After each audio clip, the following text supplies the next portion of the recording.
vai se regozijar na ceia do Cordeiro. Essa é a igreja que vai entrar pelas portas de Jerusalém, que vai entrar nas mansões celestiais de cabeça erguida e vai receber a sua coroa de glória. Seja Filadélfia nessa manhã. Aleluia. Seja Filadélfia. Tenha um compromisso sério com Deus e o Senhor vai te livrar da tribulação. João nos contextualiza, ele fala, depois destas coisas, ou seja, depois de passar todo o contexto dessas cartas, das igrejas, das dispensações das igrejas, eis que vejo uma porta aberta nos céus, e uma voz que me dizia, vem e vê. E aí João é transportado para dentro desse contexto, o contexto escatológico. E aí o que acontece? Existem personagens fundamentais envolvidos nesse contexto, que são descritos no capítulo 4, e que estão participando no capítulo 5, que lemos aqui. Primeiro, o trono de Deus. João diz, eis que vejo um trono posto nos céus, e um assentado sobre ele. João foi colocado diante da majestade santa, diante do Todo-Poderoso, diante do El Shaddai, diante daquele que é, que vive, que reina para todo sempre. João estava diante do Senhor, ele estava diante do trono de Deus. Outros personagens que João contempla, no capítulo 4, ele viu trono, ele viu um trono. E aí nós temos um entendimento, por exemplo, Deus é 3 pessoas, mas é um Deus, a triunidade. Diferentemente do que os unicistas estão dizendo por aí, dizendo que a gente fala que existem 3 deuses. É mentira e é distorção. Nós, em momento algum, dizendo que existem 3 deuses. São 3 pessoas, mas é um Deus, com a mesma essência, coeternos e co-poderosos, com o mesmo poder, a mesma autoridade. 3 pessoas, mas é uma essência que é um só Deus. João viu um trono, o trono do Deus Todo-Poderoso. Diante do trono, em volta dele havia o quê? 24? Exatamente, havia 24 tronos com 24 anciãos. E esses anciãos, o que ele traz para nós? Nós temos, por exemplo, os números na Bíblia têm significados muito importantes. Por exemplo, o número 12 na Bíblia. O número 12 é um número muito importante. É um número que diz respeito à obra e projeto que Deus realiza. Deus chama 12 para realizar. No Antigo Testamento, Deus chamou 12 tribos. E a 13ª tribo era o tribo dos levitas, que era uma tribo sacerdotal, que não fazia parte da contagem. Mas haviam 12 tribos. No Novo Testamento, Deus chama 12 apóstolos. Então o número 12, ele é compartilhado tanto no Antigo quanto no Novo Testamento. E ele diz respeito àquilo que Deus desenvolve, aos projetos de Deus, aquilo que Deus realiza. Ele realiza através desse número. Ele chama 12. E aí nós temos, diante do trono, temos 24 anciãos, ou seja, 12 e 12, simbolizando o Antigo e Novo Testamento. 12 tribos de Israel, 12 apóstolos de Cristo que estão diante de Deus. Nós temos aí, por exemplo, a Bíblia Sagrada apontando para essa grande revelação aqui.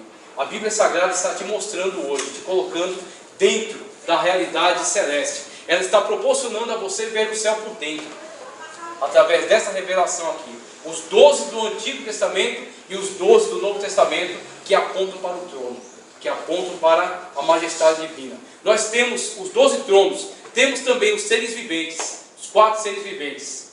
E os seres viventes que são mencionados aqui, diz que eles tinham olhos por dentro e por fora. Então, quando ele fala acerca de olhos, é diferente de nós falamos acerca de Deus. Deus é onisciente, ou seja, Deus sabe de tudo. Você pensou algo, Ele sabe. Inclusive Jesus Cristo, quando os fariseus pensavam algum plano contra Ele precisava perguntar para alguém. Ele sabia. E Cristo chegava na cara deles, apontava e falava assim: por que estáis murmurando contra mim? Por que estáis tramando contra mim? Eles não entendiam nada. Por quê? Porque eles não conheciam o Deus onisciente, que você conhece. Aquele que João viu na ilha de Patmos e disse: ele tem olhos como chama de fogo. Ele contempla, ele sabe quem está aqui adorando, ele sabe quem está aqui perdendo, ele sabe quem está na igreja buscando a Ele em espírito e em verdade, ele sabe quem está com espírito de enganação. Dele ninguém se esconde. Pode até me enganar, eu posso até olhar para você e dizer: é uma pessoa maravilhosa, mas ele tem olhos como chamas de fogo, ele é onisciente. Os seres viventes não são oniscientes, mas eles têm olhos por dentro e por fora, ou seja, eles têm uma grande visão, um grande alcance de visão. Eles têm uma visão muito abrangente, não são oniscientes, mas eles têm uma visão muito abrangente. O texto original que trata de seres viventes, não, ele chama eles em hebraico de Hayot, e em grego de Zoa. Quando chama eles com esses termos, eles diferenciam-se de bestas. Tem algumas traduções que trazem bestas, só que bestas, ele vem do original grego de Therion. Therion significa besta. O que é uma besta na Bíblia? É um animal violento, um animal indomável. Esses seres não são chamados Therion, besta, eles são chamados Zoa, seres viventes. Então, a designação que está sendo trazida para eles é que eles são seres viventes, eles têm vida em si, eles têm a essência de vida. Eles são seres que estão diante do trono de Deus para glorificar a Ele, para engrandecê-lo, para exaltá-lo, para demonstrar a sua sabedoria, demonstrar a sua glória. E eles estão intimamente ligados aos seres viventes que são descritos em Ezequiel capítulo 1, versículos 5 a 11. Não precisa abrir a sua Bíblia, eu vou ler aqui, presta atenção. E do meio dela saía a semelhança de 4 seres viventes, que aí vão ser chamados Hayot, porque é Antigo Testamento em hebraico. No Novo Testamento vão ser chamados Zoa. Então, esses mesmos seres viventes que são descritos aqui, são aqueles de Apocalipse. Eles estão interrelacionados, e eles vão ter um grande significado no próximo capítulo. Olha só, e esta era a sua aparência, tinha uma semelhança de homem, e cada um tinha 4 rostos, também cada um deles 4 asas, e os seus pés eram pés direitos, e as plantas dos seus pés como a planta do pé de um bezerro, e luziam a cor de cobre polido, e tinham mãos de homem debaixo de suas asas. E assim todos 4 tinham seus rostos e suas asas, uniam-se as suas asas uma a outra, não se viravam quando andavam, e cada qual andava continuamente para a sua frente. Eles tinham 4 direções, e eles não se viravam, eles andavam conforme o trono de Deus se movia, eles se moviam naquela direção, eles sustentavam o trono de Deus. E a semelhança de seus rostos, agora preste atenção, era como o rosto de homem, primeiramente, e do lado direito todos os 4 tinham o rosto de leão, e do lado esquerdo todos os 4 tinham o rosto de boi, e também tinham o rosto de águia, todos os 4 seres viventes, que sustentam as bases do trono de Deus. Eles tinham 4 lados, cada lado tinha um rosto, e aí cada ser tinha rosto de homem, rosto de boi, rosto de leão e rosto de águia. Cada um tinha um rosto. Assim eram os seus rostos, e as suas asas estavam estendidas por cima, cada qual tinha 2 asas juntas uma à outra, e 2 cobriam os corpos deles. Muito bem. Isto aqui é o que o Senhor falou através de Ezequiel. Em Ezequiel, cada um tem uma parte do ser. Cada um tem uma parte do ser. Preste atenção nisso. Esses seres que estão presentes aqui em Apocalipse 5, eles já tinham sido revelados lá em Ezequiel. Quando o Senhor abriu os olhos espirituais de Ezequiel, quem tem olho espiritual vê as coisas de Deus. Paulo fala que o homem espiritual interpreta todas as coisas, mas de ninguém é interpretado ou discernido. Então você tem o Espírito de Deus para discernir todas as coisas. O Espírito de Deus vai te revelar as profundezas da realidade de Deus, vai te revelar os mistérios.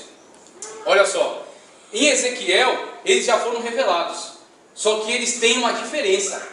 Em Ezequiel eles eram os 4 seres viventes, sustentavam o trono de Deus, tinham 4 lados e cada um compartilhava de uma parte desses animais. Eles tinham cada um osso de homem, boi, leão e águia. Então é assim que eles aparecem em Ezequiel. Cada um deles é parcial. Tem uma parte dessa característica. No Apocalipse, cada um tem as características por completo, na plenitude. João vê os mesmos seres, só que existe uma modificação entre aqueles seres e esse que João viu. Olha só, João vê um que é semelhante a um leão. E o que traz para nós o significado dessa aparência do leão? O leão traz o sentido de força, de poder. Traz o sentido de força, de poder. O boi ou novilho traz o sentido de obediência e serviço. Obediência e serviço. O homem traz o sentido da razão e da inteligência. A águia que João vê a águia voando, traz o sentido de nobreza, é um animal alto. Inclusive existe uma parábola, existe aí uma filosofia, uma ideia muito interessante que diz que galinha, ela só olha, está difícil, ela fala assim, ele só vê o momento. Ele não tem visão de águia para olhar além da dificuldade, para olhar além das circunstâncias. Então é isso que a águia, vista por João, traz para nós. O crente tem que ter visão de águia, traz o sentido de nobreza e de agilidade. O que acontece? Lá em Ezequiel, cada um tinha uma parte dessas características. Agora aqui em João, cada um tem a característica por completo. Um foi visto como leão, outro foi visto como boi, outro foi visto como homem e outro foi visto como águia. E esses seres, que são querubins, estão diante do trono de Deus. E eles são exatamente o exemplo daquilo que Deus tem realizado na minha e na sua vida. Quando João contempla esses seres, o que Deus está mostrando para João? Veja só aqui, através desses seres que estão em volta do meu trono, o que eu faço pela minha igreja. Deus colocou um ser semelhante a um leão. Por quê? Porque o Senhor faz de você, nesta manhã, o Senhor dá a você, nesta manhã, a força. Dá a você, nesta manhã, porque Ele é. Aleluia. Porque Ele tem. Eu não posso fazer de você. Eu não posso te dar coragem. Eu não posso te dizer assim, vai lá que está resolvido. Não posso. Mas aquele que está falando para você nesta manhã, aleluia, Ele tem. E Ele colocou diante do apóstolo João, diante do trono dele, um ser, um querubim, com uma face de leão. E Ele está dizendo para João, é isso que eu tenho para a minha igreja. É isso que eu tenho para o meu povo. É isso que eu tenho para fazer na sua vida. Você pensa que Deus faz alguma coisa à toa? Você pensa que Deus colocou esse ser lá para decorar? Decorativo somente? Deus está falando para você, eu vou te fazer como um leão. Eu vou te fazer como um leão. Eu vou te fazer uma pessoa que tenha força, que tenha coragem. Uma pessoa que seja, uma pessoa que esteja por cima e não por baixo. O Senhor vai te fazer como aquilo que simboliza o boi, aquele que é forte, aquele que que trabalha no serviço da obra de Deus, aquele que é constante, é persistente. Inclusive existe uma carga que for, você não vai desistir, você não vai fraquejar, você não vai recuar, porque o Senhor vai te dar força, capacidade hoje, e o Senhor vai te colocar nessa situação aqui. Você vai ter condições de suportar essa carga, porque o Senhor está com você. Aleluia. O Senhor te ajuda e você vai suportar. O Senhor vai te dar inteligência e razão. Por que o Senhor colocou um querubim com uma face de homem? Uma face de homem. Em Ezequiel, ele era relativo. Uma das faces era de homem. Em João, ele é inteiro. Ele é completo. Ou seja, aquilo que no Antigo Testamento era parcial, no Novo Testamento é pleno. O Senhor está realizando na sua vida. O Senhor vai te dar sabedoria para falar. O Senhor vai te dar sabedoria para se comportar. O Senhor vai te dar sabedoria para resolver problemas difíceis. A mesma sabedoria que Ele deu para Daniel. Quando Daniel foi colocado naquela situação, os astrólogos, os magos, os macumbeiros, os espíritas não conseguiram interpretar o sonho de Nabucodonosor. Não conseguiram interpretar. E Nabucodonosor disse, não é só para interpretar, é para dizer o que eu sonhei. E aí eles foram colocados num aperto ali. Aí Nabucodonosor disse para eles assim, pois vocês não estão conseguindo trazer, nem me dizer o que eu sonhei, e muito menos fazer a interpretação, pois vão morrer todos. Só que o que acontece? No meio daqueles astrólogos, daqueles espíritas, daqueles macumbeiros, daqueles feiticeiros, daquele povo sem Deus, existia um crente. Tinha um que servia ao Deus Todo-Poderoso. Tinha um que tinha um espírito de sabedoria. Tinha um que tinha o Deus vivo e todo-poderoso na sua vida. Assim vai ser você lá no lugar onde você está. Todo mundo vai se encontrar diante de uma situação difícil, diante de uma situação de um beco sem saída. Só que aí Deus vai mostrar a sua sabedoria através de você. Deus vai te dar essa característica aqui. Você vai ter inteligência da parte de Deus. Não é inteligência da ciência. É inteligência da parte de Deus para resolver problemas difíceis. E você tem que ter visão de águia. Por que Deus colocou um querubim com uma visão, com uma imagem de águia voando? Por que você acha que Deus fez isso? Será que não foi para falar para você nesta manhã? Deixa de ter visão de galinha e tenha visão de águia. Né? O Senhor fala para você nessa manhã, mais altos são os meus pensamentos do que os vossos pensamentos. Você tem um projeto para a sua vida. Eu